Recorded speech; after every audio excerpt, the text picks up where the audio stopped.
দীর্ঘ প্রতীক্ষার পর অবশেষে সেন্ট মার্টিনগামী পর্যটকবাহী জাহাজ চলাচল শুরু হয়েছে।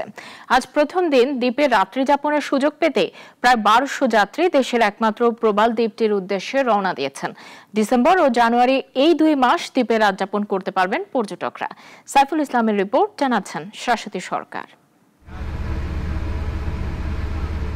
নারিকেল জিঞ্জিরা খ্যাত দেশের একমাত্র প্রবাল দ্বীপ সেন্ট মার্টিন।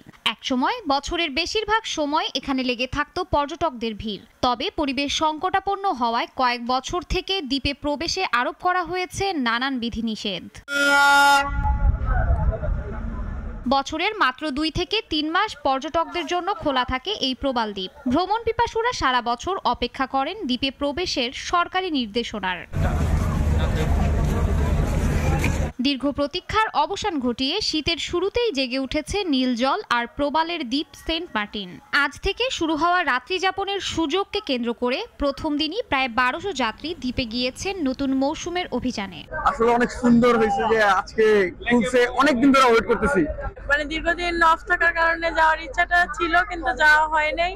তো এই প্রথম যাওয়া হচ্ছে, কারণ আমরা ভ্রমণ পিপাসুরা কিন্তু সারা বছর অপেক্ষায় থাকি সেন্ট মার্টিন কবে ওপেন করবে। রাত্রি যাপনের নিষেধাজ্ঞায় দীর্ঘদিন খালি পড়ে থাকা জাহাজঘাট সরব হচ্ছে আবারও। ২ মাসের অনুমতি পাওয়ায় মালিকরা নিয়মিত সার্ভিসে ফিরেছেন। নিরাপত্তার সহিত কক্সবাজার থেকে যাওয়া আসা করছে। আর পরিবেশের বিষয়টি সব জায়গায় মনিটরিং করা হচ্ছে এবং বিধিনিষেধ করা হয়েছে। এখানে জরিমানার আওতায় আসবে যদি পরিবেশ বিপর্যয় ঘটে এই ধরনের কর্মকাণ্ড বন্ধ। ভ্রমণে ভোগান্তি কমাতে সার্বিক প্রস্তুতির কথা জানিয়েছে টুরিস্ট পুলিশ। সকাল থেকে তো অনেকে এসেছেন, আমরা সেই রাত্র থেকে কিন্তু আমরা পুরো নিরাপত্তার মধ্য দিয়ে আমরা তাদেরকে দিয়েছি এবং একটা জাহাজ ইতিমধ্যে চলে গেছেন, আরেকটা জাহাজ যাচ্ছে।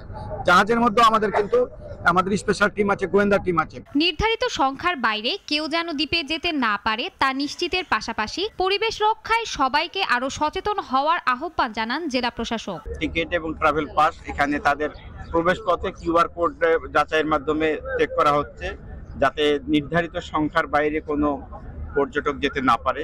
পরিবেশ রক্ষার জন্য পর্যটকদের 12টি নির্দেশনা দিয়েছে, সে ব্যাপারে আমরা পর্যটকদের সচেতন করতেছি। এদিকে শুরুর দিনে নির্দেশনা অমান্য করায় কেআরই সিন্দাবাদ জাহাজ কর্তৃপক্ষকে ৫০,০০০ টাকা জরিমানা করা হয়েছে।